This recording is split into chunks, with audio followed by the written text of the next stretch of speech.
Alright, so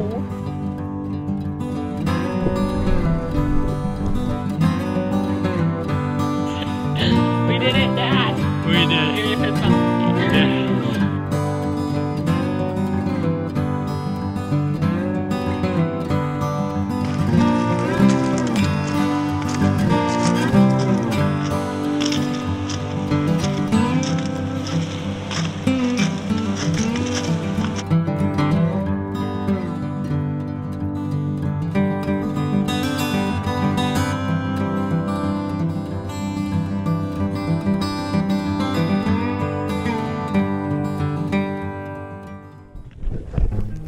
Day 17 turned out to be a big mileage day since the terrain leveled out a bit. Dad's leg hadn't improved too much and seemed to be back where it was. The morning miles were quiet, as we both knew the distance we had left to hike was significant, and Dad's pain was increasing every day. Yet, we hiked on, onward and upward. We crossed the Gunflint Trail and passed through Pincushion Mountain parking lot and met some wonderful trail angels who gave us some refreshing pick-me-ups, like ice, cold water, and a big juicy apple.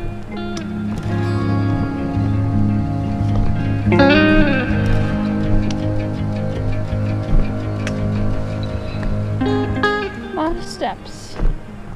Lot of steps down to Devil Track River.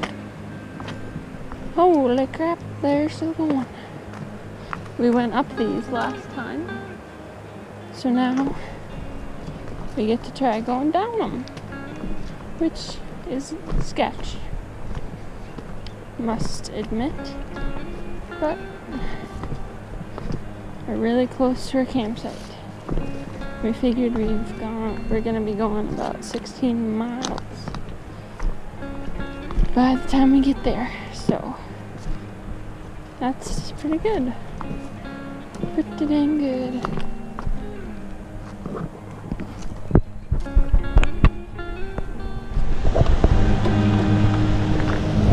Devil Track River. It's up the hill on the bridge here. Oops. You gotta go up the hill to go on the bridge. Pretty river.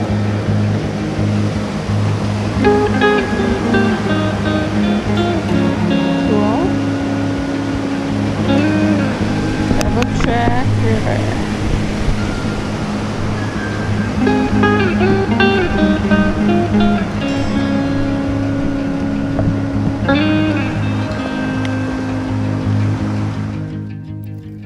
Our campsite was beautiful, and somehow we managed to squeeze 3 tents into the tiny site.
Howdy.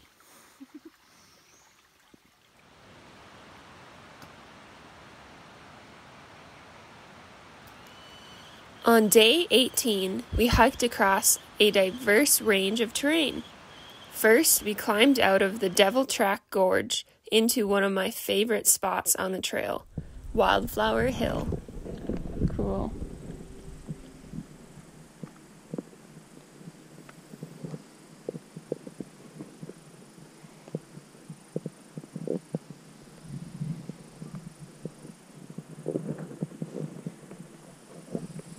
Just gonna find the perfect place to sit our butts down for a little bit. Yep.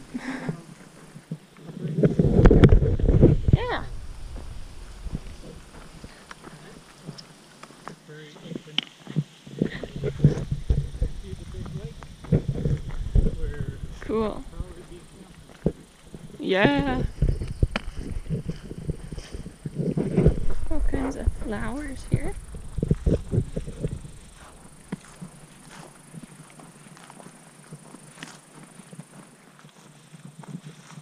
Daisies.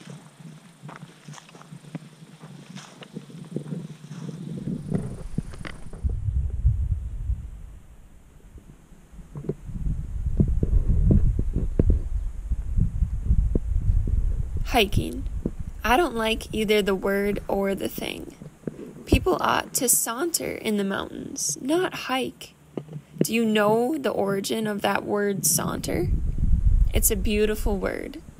Way back in the Middle Ages, people used to go on pilgrimages to the Holy Land.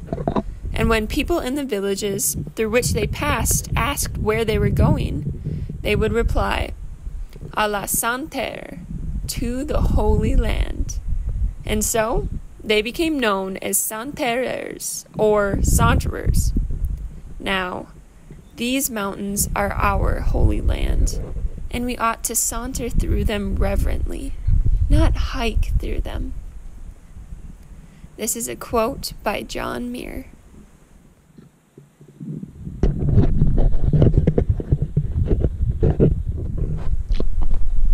Yep.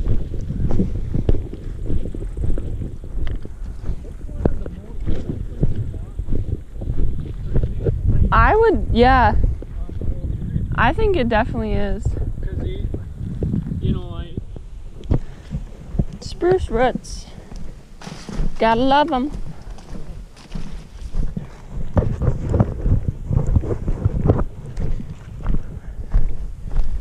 Root City. Woohoo. Yay, yay. Right on the arches. Feels great.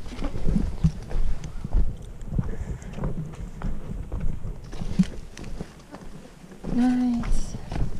And then, oh, you know what? I bet we're gonna cross a boardwalk. Oh, no way. Look at that. A boardwalk. That's out of the usual. Whoa. Okay. Oh, and look at that. We go back up into more spruce. That's crazy. Oh, I'm just saying. You go down to the boardwalk.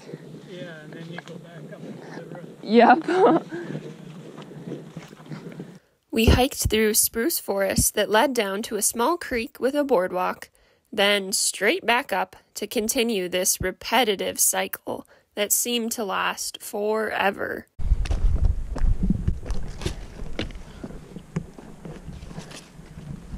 Quick, I'm sure. Hopefully.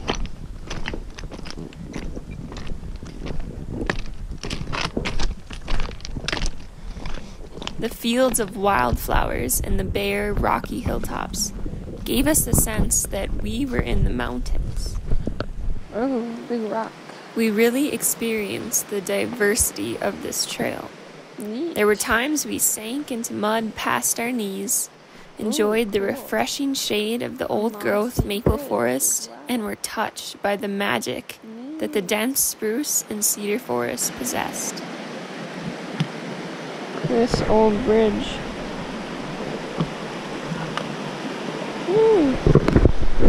That's cool. Woohoo!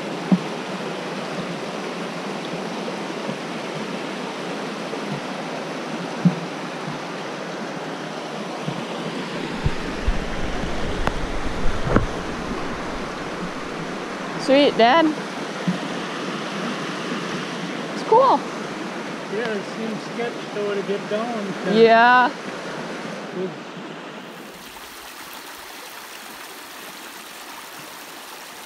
Another natural wonder that the trail showcased was all of the inland rivers and streams. Some were powerful and had cut deep gorges into the rock from all the years of their relentless pounding, while others were just barely aflow, hidden within the woods, each having a profound effect on us.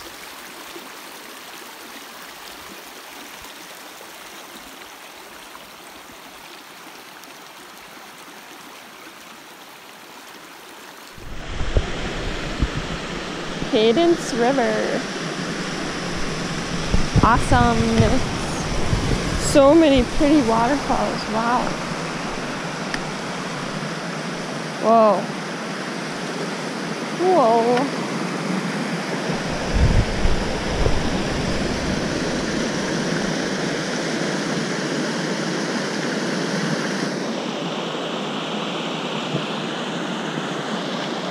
We gotta come here with Mandy and Mom. Because this would be on the way back to Lutsen anyways.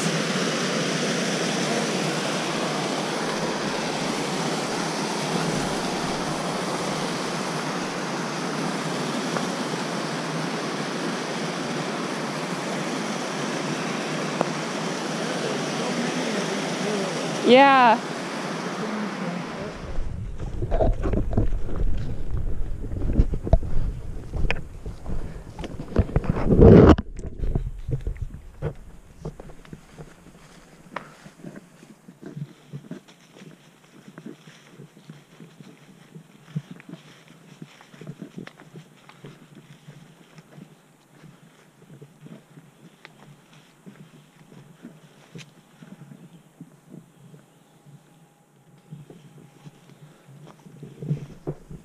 Cool. Hi.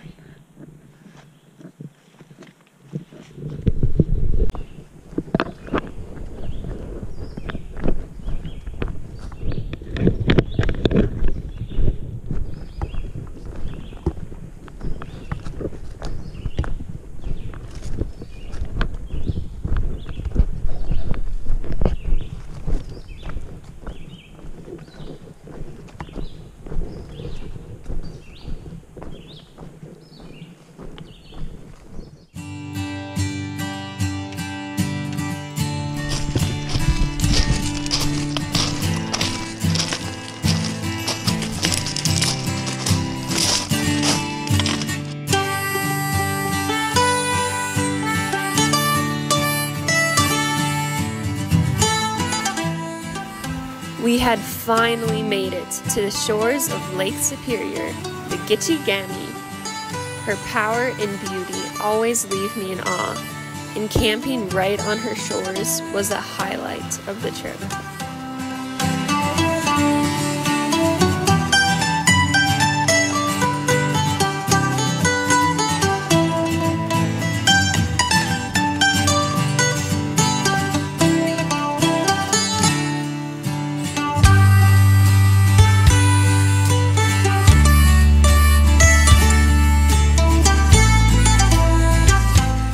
The lake caused a spirit of reflection, both on the many miles that we had traveled, a total of 224 so far, and those that were still to come, roughly 36. It was bittersweet to look back, and I was incredibly thankful and overjoyed to have made it this far. Yet, a foreboding feeling came as I thought about the remainder of the trail. My dad seemed to be getting worse each day physically, which was breaking down his mental game, and took a lot of the enjoyment out of hiking for both of us. Could we do it? What would it take for Dad and I to reach another breaking point? Onward and upward, and I guess we'll find out.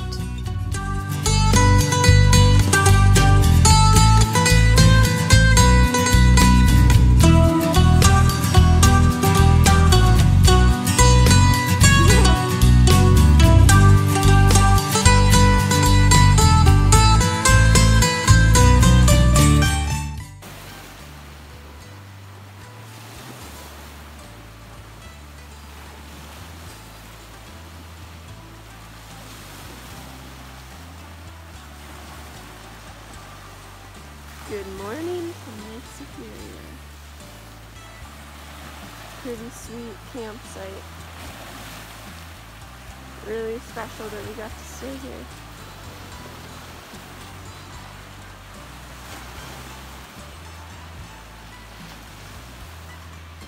It's actually a kayaking campsite. Right there. So, yeah.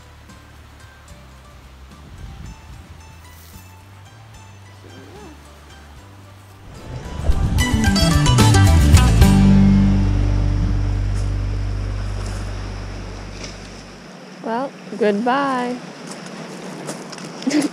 Goodbye, Lake Superior. We're leaving you today. Goodbye. Goodbye. Ooh, wild roses. Goodbye. I feel as though we need a Oh yeah, I'd say so.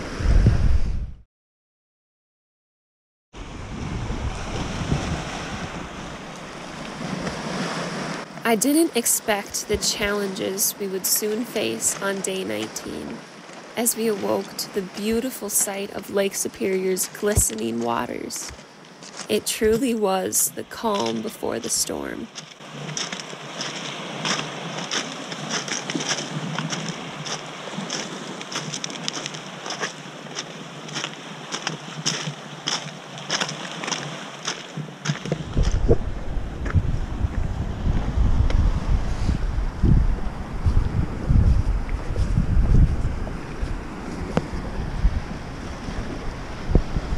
Cool.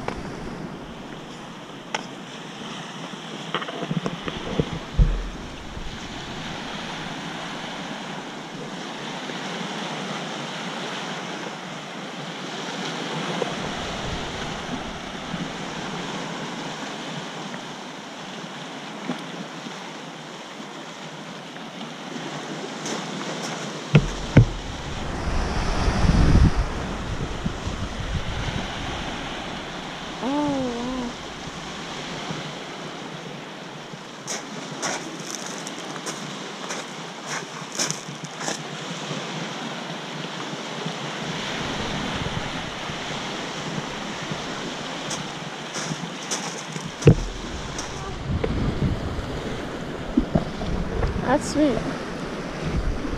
That's so pretty.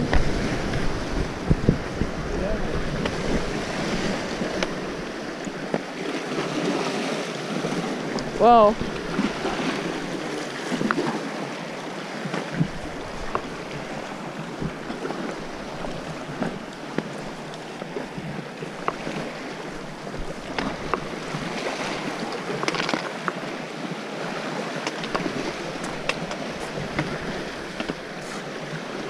Literally walking right on the lake.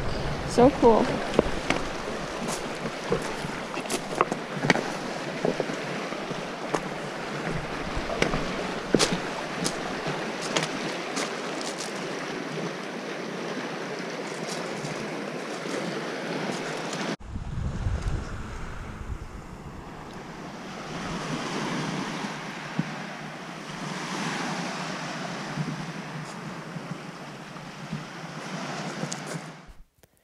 The morning was hot, muggy, and very buggy. I was trying to stay as positive as I could despite Dad's low morale and encourage him in any way I could, but it was wearing on me as well. That afternoon was a struggle. It was hot. Dad was sweating out more water than he could take in and was most likely dealing with minor heat exhaustion. The finality of going through the last state park, Judge C.R. Magny, and heading into the wilder section of trail made me pretty uneasy because of the state of both Dad's physical and mental condition. Okay, Dad. This is where we fill on water. So I'm just gonna GoPro to show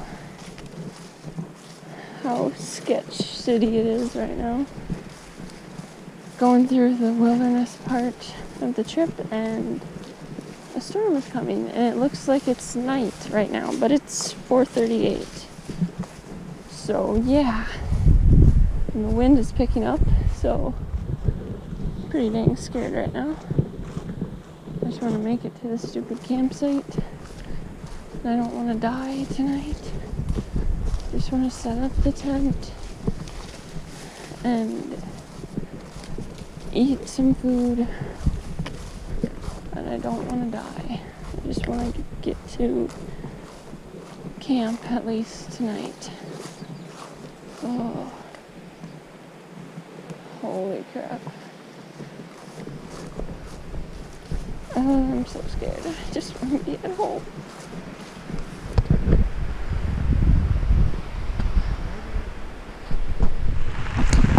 Okay. So, yay, here we are. Day 19 of our hike. And almost done. We're like a day and a half away from being done, and we're on the crappy section, and it's like storming really bad right now. So we just stopped and put up the little poncho tarp to try and stay, like, I don't know, out of the rain, I guess, but I feel... Well, just in case there's something more than rain. Yeah. It looked kind of nasty. Yeah, it was super dark. It was like it was just night. Like, yeah. We were walking and then it was so dark, like I could hardly see. So yeah, that's how that's going.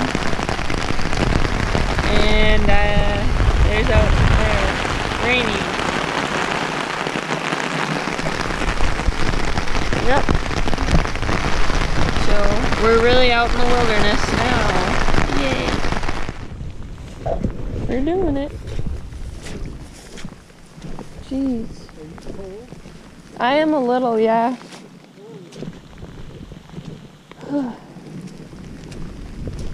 Oh my Lord. Perfect ending to a perfect day. That's all I can say. Yeah, it's good. Yours looks good. Okay, good. Oh man, I know that's just cold water. Gosh. It's quite the wake up.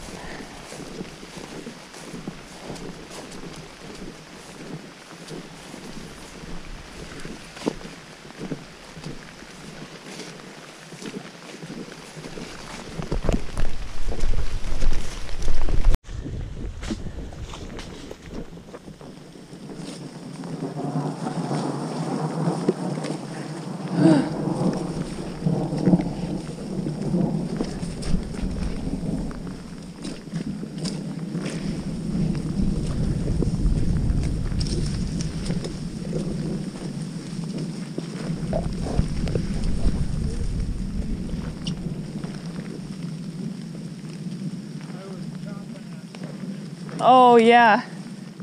Yeah, honestly, like, gosh. Yeah, they could do something to this, like, I don't know. It's like they've never maintained it in their life.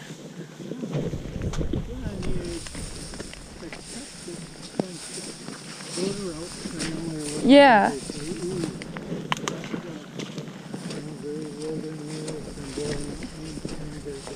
Yeah. Yeah. This is...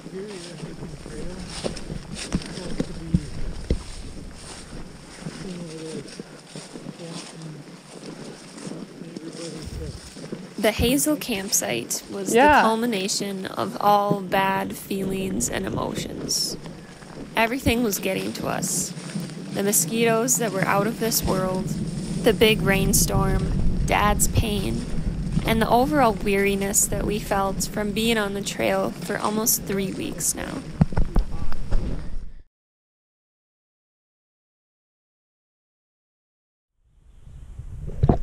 Many would probably ask after this trip, what was your favorite campsite?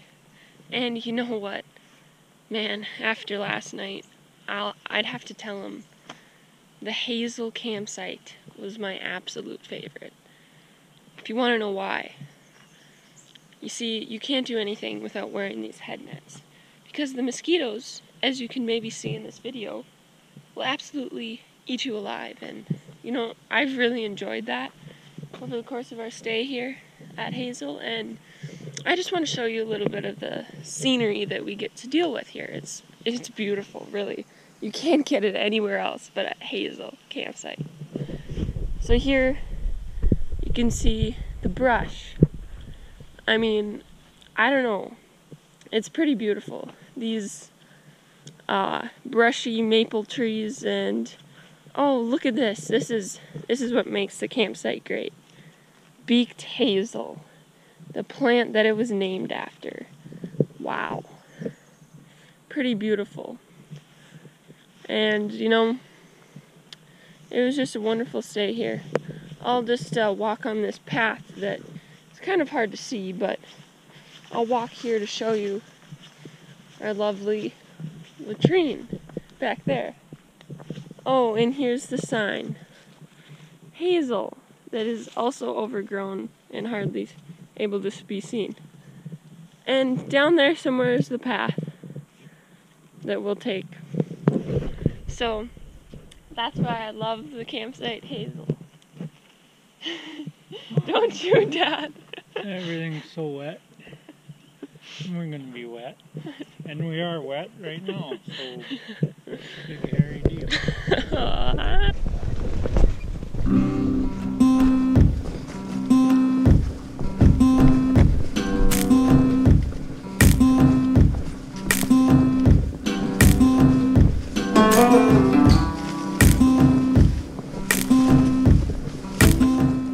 After hiking through a couple miles of overgrown trail, we had made the decision to call it. We had just enough service for me to be able to text one of my friends that lived on the shore and see if he would be able to pick us up later that day. My friend Gunnar came in absolute clutch, as they would say, and he drove all the way from Duluth to the Arrowhead Trail parking lot and picked us up, which we are forever grateful to him for. Yeah, I see that. It ended up being perfect timing when we got off the trail. My dad started feeling very sick when we were reunited with my mom and sister. And later we found out that he had giardia, or beaver fever, which would not have been fun to deal with out on the trail.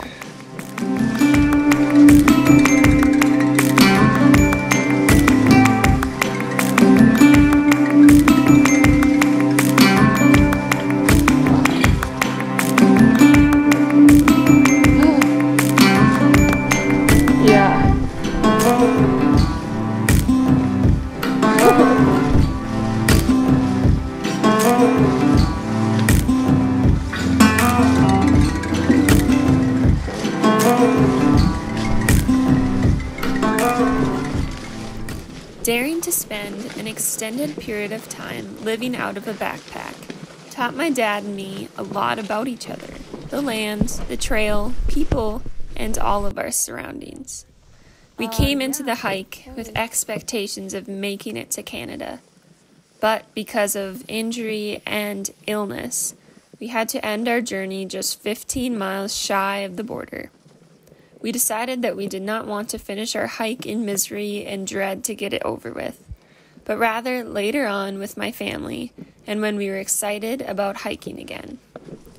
We were disappointed, of course, but we soon realized that it was not about how far we had gone or that we did not reach the intended goal. It was so much more than that. The most important part of a hike is the journey, not the end goal, which is going to look different for each person. As the wise John Muir put it, in every walk with nature, one receives far more than he seeks.